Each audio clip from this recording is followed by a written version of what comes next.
주님께서 우리 죄를 위해 십자가에 대신 죽으시고 사흘 만에 부활하신 오늘 이 부활주일을 맞아 주 앞에 나와 우리 예배하는 믿음의 식구들 가운데 무덤가를 찾아갔다가 부활하신 예수를 만나는 기쁨을 누렸던 여인들의 기쁨이 이 시간 우리 모두에게 넘칠 수 있기를 간절히 소원합니다.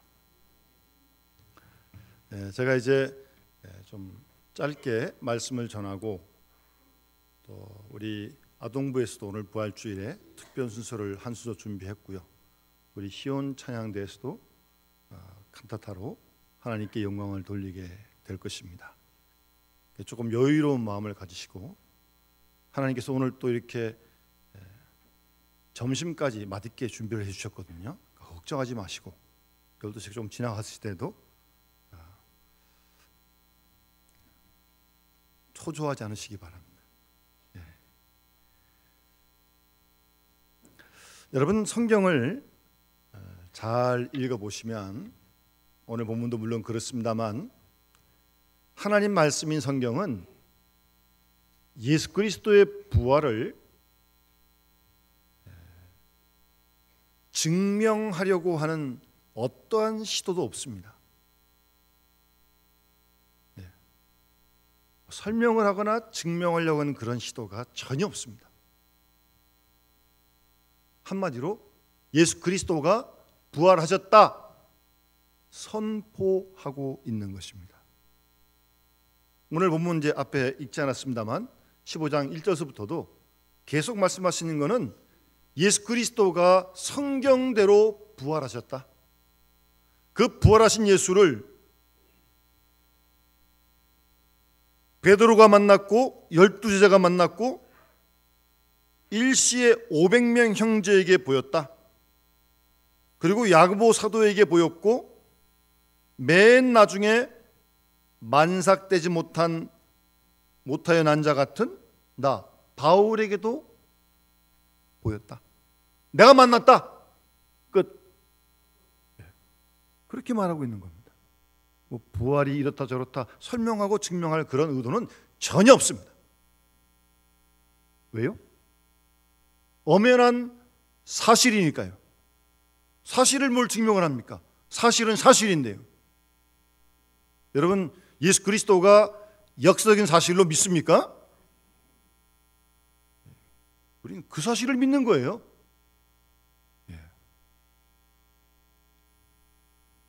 그래서 성경에는 너무나 확실한 사실이니까. 왜요? 부활하신 예수를 만난 사람이 있으니까. 그 사람이 태반이나 지금 살아있으니까 그렇게 증거하고 있는 거예요. 우린 그 사실을 믿습니다. 사망 권세를 이기시고 부활하신 예수께서 우리도 그를 믿기에 오늘 로마서 5장 5절의 말씀처럼 5장 8절의 말씀처럼 우리도 하나님께서 부활케 하실 줄 믿습니다. 우리 그런 믿음을 특별히 이런 부활주일에 새롭게 할 줄 믿습니다. 그렇게 분명하게 얘기하면서 오늘 본문에도 보게 되면 우리가 믿는 이 믿음의 근거가 철저하게 부활에 있다는 사실을 말씀하고 있는 것입니다. 그래서 그리스도께서 죽은 자 가운데 살아나는 것이 없다면 헛것이고 아무것도 아니라는 거예요. 그러니까 우리의 모든 신앙은 예수 그리스도의 부활에 근거를 두고 뿌리를 두고 있다는 사실을 오늘 본문도 우리에게 분명하게 말씀하고 있는 것입니다. 그러나 때로 이 교회 내에서도 그리스도의 부활을 부인하는, 거기까지는 안 가더라도 좀 의심하는 그런 경향들이 있는데 그건 아주 크게 잘못된 것입니다. 여러분 교회는 우리가 천국 백성으로 이곳에서 훈련받는 곳 아닙니까? 그러면 그 많은 훈련 중에 사실은 세상을 떠나는 준비의 훈련이 꼭 필요한 겁니다. 근데 다른 건 다 하는데 그거 못한다면 이건 참 안타까운 일입니다. 우리 교회도 어르신들이 많으신데 제가 이렇게 뵈면서 이 땅에 얼마 사실지 모르겠습니다. 하나님만이 아시는데 그 사시는 동안도 은혜롭고 복되고 편안하게 남은 생활을 살았으면 하는 마음이 제가 간절합니다. 그리고 언젠가 부르시면 세상을 떠나시게 될 텐데 두려움이나 걱정 없이 그 순간을 맞이할 수 있는 그런 은혜를 누린다면 그건 가장 큰 축복 아니겠습니까?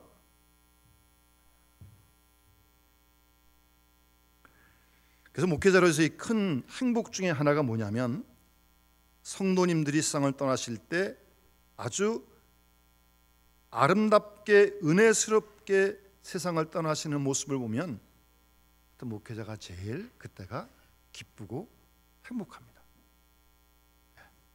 그런 은혜를 누릴 수 있도록 우리가 부활신앙을 갖고 준비해야 한다는 말씀입니다. 우리의 믿음의 뿌리는 영생에 있습니다. 부활에 있습니다. 기독교의 모든 교훈, 모든 근본은 예수 부활 거기에 있다는 사실을 분명하게 성경은 우리에게 증거해 주고 있습니다. 그러니까 이 땅에서 잘 살고 못 살고 복 받고 어떻고 뭐 얼마를 살고 그 별 차이 아니에요. 사실은요. 예? 이런 영원한 생명의 관점에서 보면 그건 크게 중요한 문제가 아니라는 사실입니다. 가장 중요한 것은 부활 신앙. 예수 그리스도가 부활하셨고 그 예수를 믿는 우리 모두들도 부활할 줄로 믿는 그 신앙, 그것이 가장 중요한 것이란 사실을 우리에게 증거해 주고 있습니다. 그리고 우리 모든 인생의 생명이 바로 예수의 부활 사건에 종속되어 있다는 것을 성경은 계속 증거하고 있는 것입니다. 말을 바꾸면 예수께서 부활하셨기 때문에 우리도 부활할 줄로 믿습니다. 여러분 그렇게 믿습니까? 우리가 그런 믿음을 가져야 한다는 말씀이에요. 그렇다면 우리의 모든 생이 그리스도의 부활에 종속되어 있다는 말입니다. 우리가 그것을 확실히 믿는다면 한 번은 우리가 이 세상을 떠나게 될 텐데 결코 죽음은 끝이 아닙니다. 예? 죽음은 끝이 아니에요. 그냥 이 땅에서의 생이 끝나는 거죠.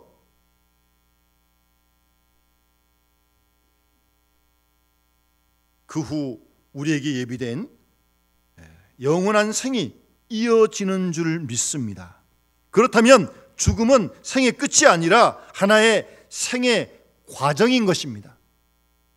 그렇게 믿으면 죽음을 그렇게 벌벌 떨면서 맞이할 이유는 없을 것 같아요. 어차피 지나가는 과정이니까 누구나 다.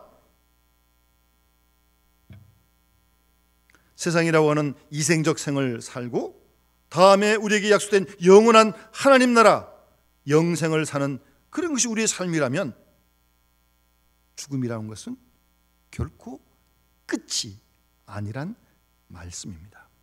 그래서 예수의 부활이 아주 중요한 것입니다. 예수의 부활은 또한 그를 믿는 우리의 부활을 보장해 주기 때문입니다. 가끔 어떤 분들을 보면 죽어서 모든 걸 끝내려고 그래요. 아니 남도 죽이고 끝내겠다는 사람이 있어요. 상당히 위험한 생각입니다. 자기가 죽는다고 끝나는 것도 아니고 남을 죽여서 끝내서도 안 됩니다. 죽음이 절대 끝이 아닙니다. 그런 생각은 아주 잘못된 생각입니다. 죽어서 어떻게 뭘 해결하려고 그래요. 남을 죽여가지고 그건 아주 잘못된 생각입니다. 그리고 본문에서 계속 만일에 부활이 없다면 계속 말씀하시잖아요. 우리의 생이 정말 이 세상뿐이라면 오늘 본문 다음에 32절에 보면 죽은 자가 다시 살아나지 못할 것이면 내일 죽을 것인데 오늘 먹고 마시자 그럴 거라는 거예요. 허무주의에 깊이 빠진다는 말씀입니다. 예수의 부활이 없다면 저는 그 장례식을 하면서 화장장을 가건 산에 가서 매장을 하건 사실 그 순간 참 여러 가지 많은 생각을 하게 됩니다. 그리고 또 그런 걸 제가 많이 접하게 되니까 더 많은 그런 생각을 하게 되는 거죠. 왜 이렇게 그렇게 살다가 이 세상을 떠날 텐데 화장을 하든 매장을 하든 이게 뭐 흙으로 다 가는 거 아니? 그게 우리 인생에 달아오르면 여기 사는 의미가 지금 뭐에 있는 거예요 도대체? 정말 허무감이 막 몰려드는데요. 헛되고 헛되고 헛되니 헛되도라는 전도서 말씀이 그냥 예수의 부활이 없다면 그래 그러고 끝나는 거 아니에요? 정말 인생이 허무한 것입니다. 예수의 부활이 없다면 말이에요.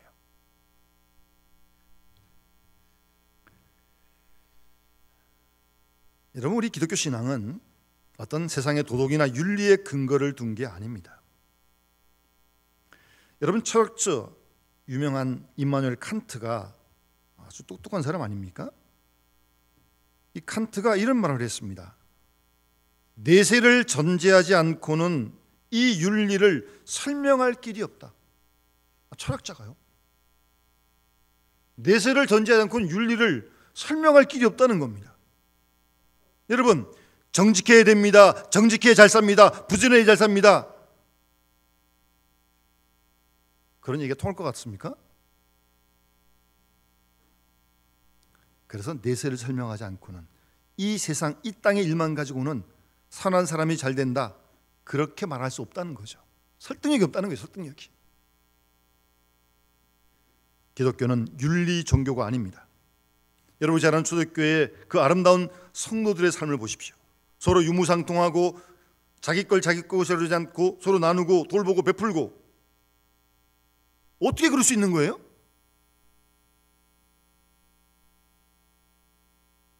그들은 철저한 부활 신앙에 입각했기에 그런 아름다운 초대교회 공동체를 이룰 수 있었던 것입니다.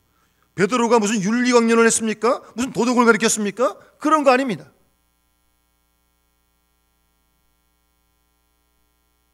부활을 믿고 재림을 믿고 재림을 기다리는 그런 신앙 속에서 그들은 그렇게 함께 서로 돌보며 나눌 수 있는 그런 공동체가 될 수 있었던 거. 아니 이제 그 주님이 재림이 임박했는데 우리가 그럴 때 부활하게 될 텐데 뭐 가지고 있는 거 무슨 소용이 있어요? 그때까지 들고 있으면. 그래서 필요를 따라 나눠주는 그런 공동체가 될 수 있었던 것입니다. 신학적으로 얘기하면 종말론과 영생이 우리 그리스도인의 삶의 기초란 말입니다. 종말론 그러면 다 이단들이 얘기해가지고 뭐 종말론 말만 해도 이상하게 생각하는데 그건 아니에요. 건강한 종말론을 가져야 됩니다.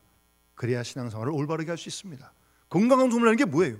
주님의 재림을 믿고 주님 재림하실 때 우리가 호련히 변화될 줄로 믿는 그런 신앙으로 무장하는 것이 건강한 종말론입니다. 그래서 오늘 본문은 계속해서 그런 내용을 말씀하고 있는 것이고요. 특별히 오늘 17절 말씀 보시면 그리스도께서 다시 사신 일이 없으면 너희의 믿음도 헛되고 너희가 여전히 죄 가운데 있을 것이다. 그러니까 예수께서 십자가에 돌아가신 것 그것만 가지고는 안 된다는 거예요.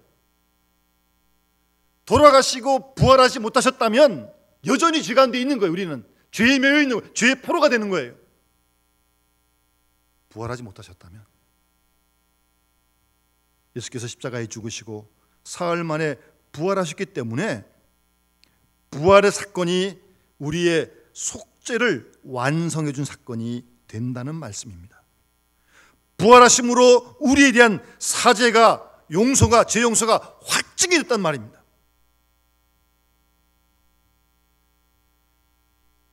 하나님이 죄를 묵인하신다는 게 아닙니다. 하나님이 죄를 단순히 그냥 덮어주신다는 게 아니에요. 십자가에 대신 죽으심으로 그리고 사흘 만에 부활하심으로 우리의 죄가 다 사함받았다고 하는 그 사실을 확증해 주시는 사건이 그리스도의 부활 사건이라는 겁니다. 그래서 우리가 하나님의 의롭다함을 얻게 되었고 하나님을 아버지라고 이렇게 부르고 섬기고 예배할 수 있게 됐다는 사실입니다. 그 부활이 없다면 여전히 아직도 죄 가운데 있을 것이다. 오늘 본문에서 그렇게 말씀하고 있는 것입니다. 예수의 부활을 믿고 부활하신 주를 믿는 우리 모두도 부활할 줄로 믿는다면 이제부터 우리의 삶은 부활 신앙 앞에서 살아야 됩니다. 부활 사건 앞에서 사는 그런 생이 되어야 할 것입니다. 실제적으로. 그래서 때로 참기도 하고 고난을 스스로 당하기도 하고 자기를 버리기도 하고 주를 위해 교회를 위해 봉사하기도 하고, 이 모든 것들이 다 부활 사건 없이 어떻게 설명할 수 있습니까? 땅에서 욕을 당해도 하나님 앞에 가서 영광을 누릴 줄 믿고요, 땅에서 빼앗겨도 하나님께서 보상해 줄 줄로 믿고요. 그래서 오늘 19절 말씀에 만일 그리스도 안에서 우리가 바라는 것이 다만 이 세상뿐이라면, 부활이 없다면 모든 사람 가운데 예수 믿는 사람이 제일 불쌍한 사람이다, 그런 말씀을 하는 거예요. 예수 믿는 사람이 먹을 것도 절제하고 마실 것도 절제하고, 남들은 남의 것 빼앗으려고 혈안이 되어 있는데 거기에 빼앗기고 주느라고 그렇게 살아가고 있는데, 만약 부활이 없다면 그건 아무것도 아닌 거 아니에요? 정말 부활이 없다면 예수 믿는 사람들 정말 불쌍한 사람들입니다. 부활이 없다면요, 그런 신앙을 갖고 우리가 십자가를 지고 따라가는 겁니다. 그걸 믿기 때문에요. 그런 부활 신앙으로 살아야 되고, 부활 사건 앞에서 오늘도 내일도 우리가 살아가야 할 것입니다. 부활의 증인으로 말입니다. 죽음을 두려워하지 않고 정말 주님의 뒤를 따라서 초대교회 공동처럼 살아갈 수 있는. 그래서 고린도후서 1장 14절에 우리 주 예수의 날에 너희가 우리 자랑이 되고 우리가 너희 자랑이 되는 것이다, 바울은 그렇게 말씀하고 있습니다. 예수 그리스도의 날, 주님 앞에 서는 날, 주님이 재림하시는 그날, 그때를 바라보면서 우리가 오늘을 살고 내일을 살아가는 거예요. 그래서 욕 좀 먹어도 괜찮고요, 좀 빼앗겨도 괜찮고요, 혹 좀 일찍 가셔도 뭐 우리 마음대로 되는 것도 아니고요, 그건요, 상관없어요. 그런 거 관계없습니다. 영원한 상에서 보면 그게 다 도토리 기적이죠. 그렇지 않습니까? 우리에게 약속된 영원한 하나님 나라가 있음을 분명히 우리는 믿습니다. 그래서 이런 말이 있습니다. 플라톤은 철학을 남겼고 아리스토텔레스는 과학을 남겼다. 그런데 예수 그리스도는 부활과 함께 영생을 우리에게 주셨다라고 하는 유명한 말이 있습니다. 오늘 우리 주님이 사흘 만에 부활하신 부활주일에 부활하신 주를 믿는 우리 모두들도 부활할 것을 소망하면서, 영생을 소망하면서 좀 가슴을 좀 쭉 비시고 부활의 신앙으로, 부활의 증인으로 정말 죽음 두려워하지 않고요, 주의 말씀을 따라 한 걸음 한 걸음 걸어가는 귀한 믿음의 식구들 다 되시기를 주의 이름으로 축원합니다. 우리 주신 말씀을 기억하면서 우리 찬송가 161장 우리 함께 찬양 드리면서 봉헌하도록 하겠습니다.